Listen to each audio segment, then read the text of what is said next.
Hello everyone, आज की class में चैप्टर 2 यानी कि sexual reproduction in flowering plants को आगे कंटिन्यू करते हुए मैं आपको टॉपिक स्टैमेन एक्सप्लेन करने जा रही हूँ। ठीक है, इस एक्सप्लेनेशन को आगे बढ़ाने के पहले मैं आपको याद दिला दूं, इसके प्रीवियस क्लास में मैंने आपको फ्लावर का स्ट्रक्चर बहुत ही आसान तरीके से एक्सप्लेन किया है, जिसको देखने के बाद कंप्लीटली आप उसके सारे पार्ट्स को याद कर सकते हैं। ठीक है, तो स्टैमेन को जब आप देखना स्टार्ट करते हैं, ये क्या है? फ्लावर का मेल रिप्रोडक्टिव स्ट्रक्चर है। क्या है ये? मेल रिप्रोडक्टिव स्ट्रक्चर है। इसका मतलब ये है कि फ्लावर के एसेंशियल पार्ट के अंदर इसको काउंट किया जाएगा। ठीक है, मैंने आपको बताया था कि फ्लावर को बेसिकली 2 पार्ट्स में डिवाइड किया गया है। उसके सारे पार्ट्स में ये देखा जाता है, जो पार्ट्स रिप्रोडक्शन में पार्टिसिपेट करने का काम करते हैं उनको एसेंशियल पार्ट ऑफ फ्लावर बोला जाता है, और जो रिप्रोडक्शन में पार्टिसिपेट करने का काम नहीं करते हैं उनको non essential part of flower बोला जाता है। ठीक है, तो स्टैमेन को जैसे ही मैंने यहाँ पे बोला ये male reproductive structure of flower है, वैसे ही आपके दिमाग में ये बात आ जानी चाहिए कि इसका ये मतलब है कि ये फ्लावर का एसेंशियल और इम्पोर्टेंट पार्ट है। ठीक है, तो स्टैमेन की जब हम बात करते हैं तो मैं जैसे ही ये डायग्राम बनाऊंगी आपको इसको देखते के साथ याद आ जाएगा कि ये बहुत कॉमन है। ऐसा नहीं है कि कोई नई सी चीज मैंने यहाँ पे बना दी है जो आपने कभी देखा ही नहीं है। ठीक है, ये आपने ऑलरेडी पहले भी देख रखा है। फ्लावर को आप किसी भी फ्लावर को देखिए ध्यान से, उसमें आपको ऐसा स्ट्रक्चर, ऐसा पार्ट दिख जाएगा। ठीक है, तो ये पूरा पार्ट कंप्लीटली क्या कहा जाएगा? Termed as stamen. क्या है ये? स्टैमेन है। ठीक है, अब स्टैमेन में आपको बेसिकली 2 पार्ट्स दिख रहे हैं। बेसिकली कितने पार्ट दिख रहे हैं आपको? 2 पार्ट्स दिख रहे हैं। ठीक है, मैं नाम नहीं लिख रही, पहले मैंने यहाँ पे 1 लिख दिया और मैंने यहाँ पे 2 लिख दिया, कोई दिक्कत नहीं। ठीक है, तो ये फर्स्ट पार्ट जो है, पहला जो पार्ट है, इसको नेम दिया गया है एंथर। ठीक है, और ये जो स्टॉक है इसका STALK, नॉट स्टॉक, वो स्टॉक नहीं, स्टॉक है ये। ठीक है, तो एंथर का जो स्टॉक होता है नोन एज फिलामेंट। बहुत आसान है ये, बहुत इजीली मैंने आपको समझाया। स्टैमेन के 2 पार्ट्स होते हैं। फर्स्ट क्या है यहाँ पे? एंथर है, एंड सेकंड क्या है? फिलामेंट है। फर्स्ट क्या है? एंथर है, एंड सेकंड क्या है? फिलामेंट है। Filament is the stock of anther. आसान हो गया। ठीक है, ये क्या है? इस एंथर का स्टॉक है। जब आप कहीं से स्टैमेन को डिटैच करते हैं, आपने इस तरीके से पकड़ा। ठीक है, तो ये ऊपर वाला जो पोर्शन है, ये ऊपर वाला जो पोर्शन है, ये क्या हो जाएगा? एंथर हो जाएगा, और इसका जो ये स्टॉक है दैट इज फिलामेंट। ठीक है, 2 पार्ट्स याद हो गए आपको। अब नेक्स्ट जब हम आगे बढ़ते हैं, इसको थोड़ा ध्यान से देखना है आपको। एंथर को ध्यान से देखने के बाद आपको क्या पता चलता है ये कैसा है? इसमें आपको 2 लोब दिख रहे हैं। कैसे दिख रहे हैं आपको? 2 लोब्स दिख रहे हैं। ठीक है, तो इसकी वजह से इस एंथर को बाइलोब्ड बोला जाता है। ये कैसा है? बाइलोब्ड स्ट्रक्चर है। कुछ भी रटना नहीं है आपको, बहुत ही इजीली समझा रही हूं मैं आपको। ये एंथर कैसा दिख रहा है आपको? बाइलोब्ड स्ट्रक्चर है। ठीक है, 2 लोब्स है इसके अंदर, 1 and 2। ठीक है, तो ये दोनों लोब्स होने की वजह से ये कैसा होगा? इसका नाम बाई मीन्स 2 होता है और लोब मीन्स कंपार्टमेंट होता है। बाई मीन्स 2 होता है और लोब मतलब कंपार्टमेंट होता है। तो ये क्या हो गया? एक बाइलोब्ड स्ट्रक्चर है। क्या है ये? बाइलोब्ड स्ट्रक्चर है। ठीक है, और फिलामेंट तो इसका स्टॉक है ये यहाँ पे। अब बात ये आती है कि लिखा होता है क्या यहाँ पे? The proximal and. Proximal and का मतलब होता है अटैचमेंट वाला पॉइंट। ठीक है, अब आपके पास इतना कॉमन सेंस है और आपने देखा भी होगा, नहीं देखा तो आप देख लीजिए जाके, आपको समझ आ जाएगा। ठीक है, अब आपके पास इतना कॉमन सेंस तो है कि ये ऊपर जो पोर्शन हवा में होता है उससे तो कनेक्ट नहीं होता कहीं। ठीक है, इसका कनेक्शन का अटैचमेंट पॉइंट क्या है? ये है। ठीक है, तो बात इस एंड की जा रही है। कौन से एंड की बात की जा रही है? इस एंड की बात की जा रही है। ठीक है, कि ये एंड किसके साथ कनेक्टेड होगा? ये या तो थैलेमस के साथ कनेक्टेड होगा। थैलेमस जो क्या था, ऐसा सोलेन बेसल पार्ट था, याद आया आपको, ठीक है। ये क्या था, ऐसा swollen basal part of flower था, ठीक है, या फिर पेटल्स के साथ भी अटैच हो सकता है, ठीक है।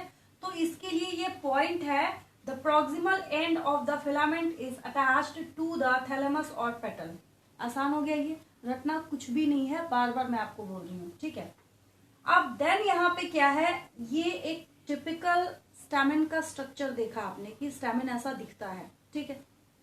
लेकिन अगर आप सपोज कीजिए कि आपको एक ऐसा प्रैक्टिकल दिया गया, आपको ऐसा बोला गया कि आपको ऑब्जर्वेशन का काम करना है, 20 अलग अलग स्पीशीज के फ्लावर्स के आपको सारे स्टेमेंस को कलेक्ट करना है, ठीक है।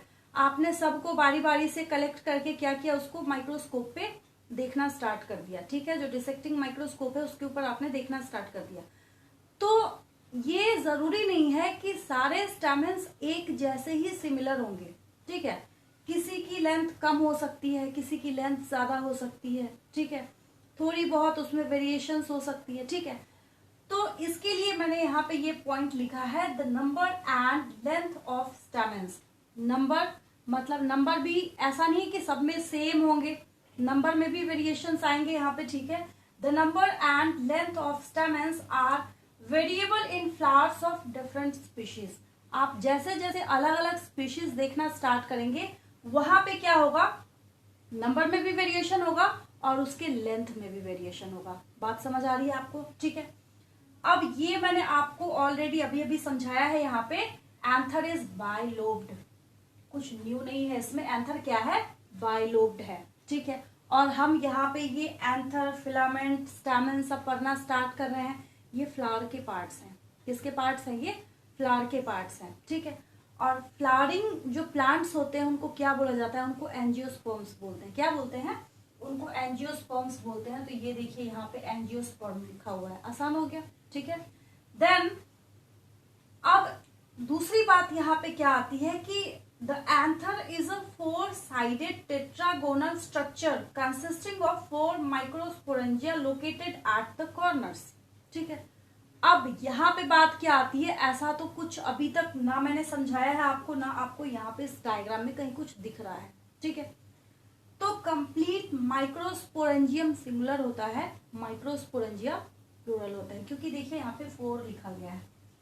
क्या लिखा गया है, 4 लिखा गया है, ठीक है।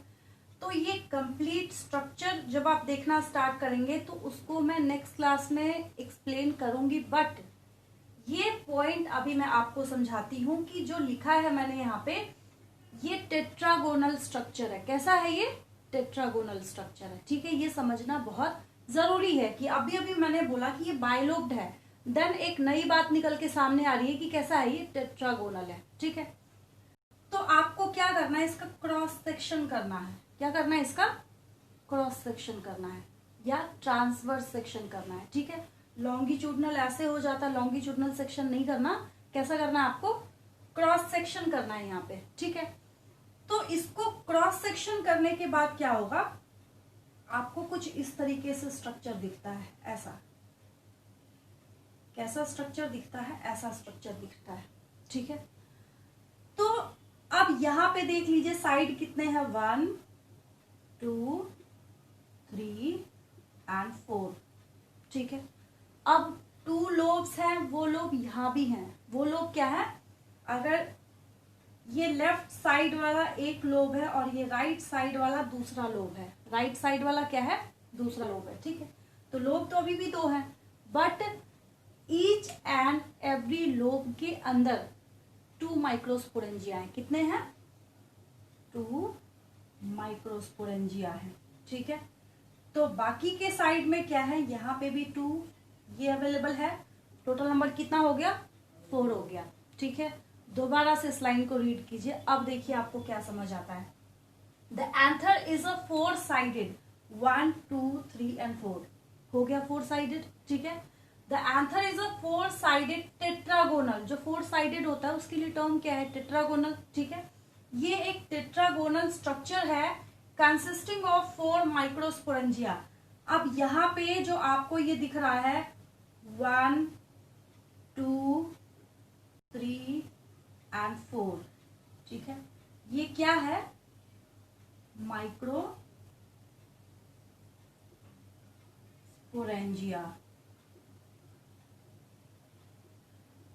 ठीक है, अगर आप प्लूरल की बात करते हैं तो क्या है? ये माइक्रोस्पोरेंजिया है। और इन माइक्रोस्पोरेंजिया के अंदर ही पॉलन ग्रेन्स का फॉर्मेशन होगा। ठीक है, आज की क्लास यहाँ पे स्टॉप होगी। मैंने आपको लास्ट पॉइंट क्या बताया है? इन माइक्रोस्पोरेंजिया के अंदर पॉलन ग्रेन्स का फॉर्मेशन होगा। ठीक है, तो ये एक टॉपिक बनेगा। ये क्या बनेगा? एक टॉपिक बनेगा। उस टॉपिक का नाम क्या दिया जाएगा? माइक्रोस्पोरोजेनेसिस। बट उसके पहले आपको ये पूरी मशीनरी समझना बहुत जरूरी है कि कहाँ पे कौन से पार्ट्स अवेलेबल होते हैं। इसको डाइथिकस क्यों बोला जाता है? थीका मीन्स कंपार्टमेंट होता है। ठीक है, क्योंकि इसके पास क्या है? 2 लोब्स हैं। डाइथिकस भी बोला जाता है, बाइलोब्ड स्ट्रक्चर भी बोला जाता है। ठीक है, अब यहाँ पे कौन कौन से इसके बेसिक पार्ट्स हो गए आपके पास? Filament and anther. ठीक है, फिलामेंट आपको बहुत इजीली दिख रहा है, the long and slender stock. The long and slender stock, ये देखिए लॉन्ग भी है, स्लेंडर स्टॉक। ठीक है, देन एंथर है बाइलोब्ड स्ट्रक्चर, जो कि मैंने आपको कई बार अभी रिपीट कर दिया है, तो आपको वैसे भी ऑलरेडी ये याद हो गया होगा। ठीक है, और बाकी सारे पॉइंट्स एक्सप्लेन करने के साथ साथ मैंने आपको बहुत इजीली समझा दिया कि आज के बाद से अगर आपसे क्वेश्चन पूछा जाता है कि स्टैमिन के बेसिकली कितने पार्ट्स होते हैं? 2 पार्ट्स होते हैं। ठीक है, कौन कौन से? Anther and filament. ठीक है, इसको बाइलोब्ड या डाइथिकस क्यों बोला जाता है? क्योंकि इसमें 2 कंपार्टमेंट्स होते हैं। ठीक है, अब इसमें भी हर एक कंपार्टमेंट के अंदर 2 माइक्रोस्पोरेंजिया होते हैं। एक के अंदर 2, तो 2 में कितने होंगे? टोटल 4 होंगे। आसान हो गया ये। ठीक है, इसका जो प्रोक्सिमल एंड है वो किसके साथ अटैच होता है? थैलेमस के साथ भी अटैच हो सकता है, पेटल्स के साथ भी अटैच हो सकता है। ठीक है, और देन जब बात की जाती है कि यहाँ पे ये किसके बारे में हम पढ़ाई कर रहे हैं? एंजियोस्पर्म्स के बारे में, क्योंकि ये मेल रिप्रोडक्टिव स्ट्रक्चर किसका है? फ्लावर्स का है। तो ऑटोमेटिकली वहां पे बात मूव करके कहाँ चली जाती है कि हम किसके बारे में पढ़ाई कर रहे हैं? एंजियोस्पर्म्स के बारे में यहाँ पे हम पढ़ाई कर रहे हैं। ठीक है, आज के लिए इतना ही। मिलती हूँ आपसे नेक्स्ट वीडियो में एक और इंटरेस्टिंग टॉपिक के साथ। Thank you for watching.